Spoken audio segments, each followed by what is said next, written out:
Have you ever wondered why three simple digits can cause so much fear? The number 666 is perhaps the most infamous number in the world. People whisper about it.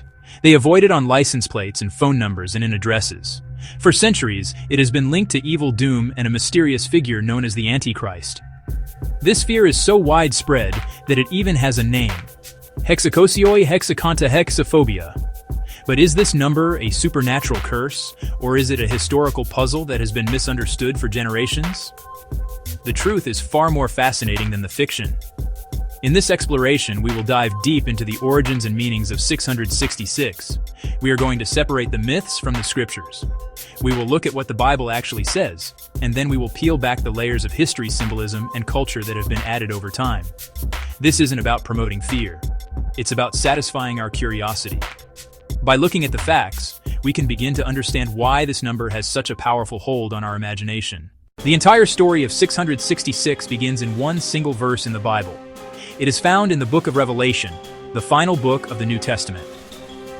This book is known for its vivid and often frightening imagery. It describes a series of visions given to a man named John while he was exiled on the island of Patmos. Angels, dragons, cosmic battles, two powerful beasts who rise to persecute God's people. It is in the description of the second beast that our number makes its dramatic appearance, creating a mystery that has lasted for millennia. Fact 1. The specific verse is Revelation 13:18. It reads, "This calls for wisdom. Let the person who has insight calculate the number of the beast, for it is the number of a man." That number is 666. This short sentence is packed with clues. It tells us that understanding the number requires wisdom and insight, suggesting it is not a straightforward label. It explicitly states that it is the number of a man, which is a critical detail. This points toward a human identity rather than a demonic spirit or an abstract force. The context of the verse is crucial. The beast it refers to is a figure who exercises great authority on earth. Without this mark, no one could buy or sell. The book of Revelation was written to an audience facing real-world persecution under the Roman Empire. Its symbols were a coded way to speak about their oppressive rulers. Therefore, the number 666 was likely a clear reference for its original readers, not a future mystery. Fact 2. The Bible verse is very clear. 666 is the number of a man. This steers us away from modern ideas and directs us to look for a human being. Instead of supernatural signs, scholars searched the historical record for a prominent figure who fit the beast's description and whose name could match 666. The beast is portrayed as arrogant, blasphemous, and demanding worship. He holds political and economic power. The mark becomes a symbol of allegiance to this person and the system they represent, like swearing loyalty to an empire.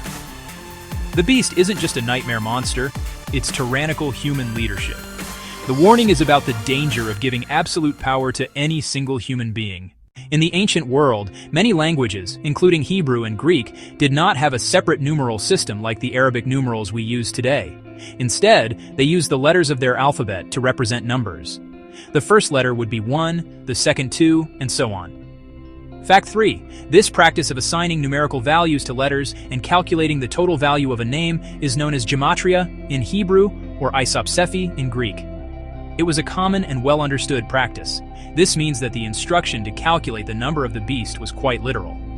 The original readers would have immediately understood that they were supposed to take a name, convert its letters to their numerical values, and add them up to see if they equaled 666.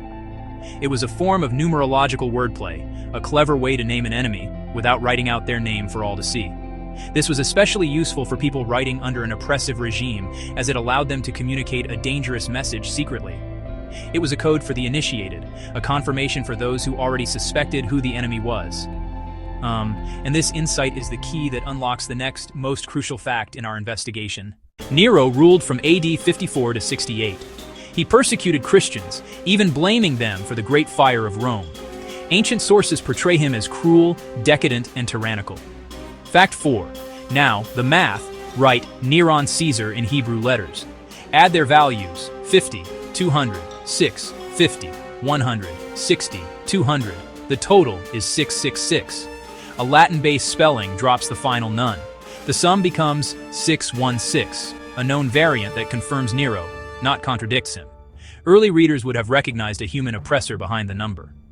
That is why Revelation speaks with urgency. Wisdom for resistance, not fear. Some early manuscripts of Revelation have the number 616, not 6666. This might seem like a small change, but it's a bombshell supporting the Nero identification. The reason? Different spellings of Nero's name. The Hebrew spelling of Neron Caesar adds up to 666, but a common Latin spelling, when transliterated, drops a letter, resulting in the sum of 616. Far from a contradiction, the 616 variant is a confirmation. Early Christians were performing the same calculation on different spellings of the same name. Fact 5. Beyond this historical puzzle, the number also carries powerful symbolic meaning. In biblical numerology, 7 is the number of divine perfection. 6, one short of 7, represents humanity, incomplete, always falling short. Repeating it 3 times, 666, intensifies this. It symbolizes a man desperately trying to be God, but falling short. The triple repetition signifies his absolute failure. This fits the Nero theory, who demanded to be worshipped as a god. So 666 is a theological statement. The beast, for all his power, is eternally incomplete. A fraud. Fact 6. The idea of a mark as a sign of allegiance was a powerful metaphor in the ancient world. In Deuteronomy, God commands his people to bind his laws as a sign on their hand and as a symbol on their forehead. This meant God's commands should guide their actions and their thoughts. Fact 7. The mark of the beast is a satanic parody of this divine marking, a countersign of allegiance. To accept the mark is a symbolic switching of loyalties, declaring your thoughts and actions belong to the beast, not to God.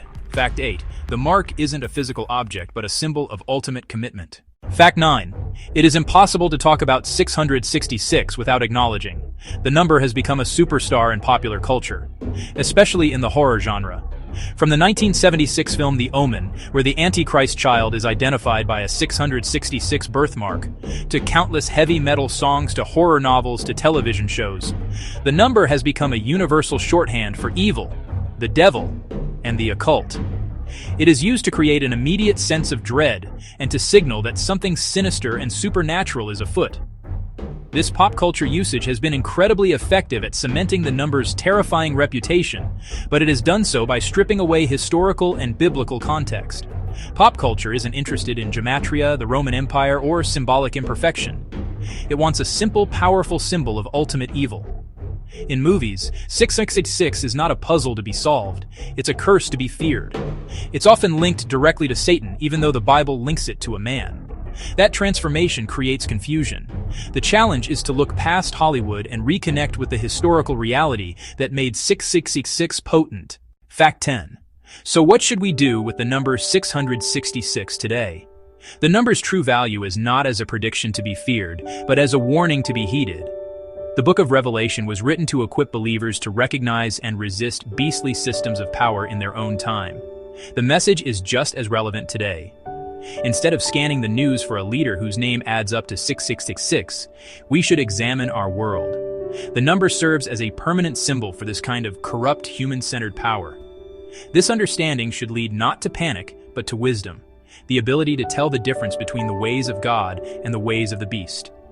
The purpose is not to scare us, but to make us wise and vigilant. The number 666, the infamous number of the beast, is far more of a historical puzzle than a supernatural curse. It is a number born from a time of intense persecution, a secret code embedded in a symbolic vision.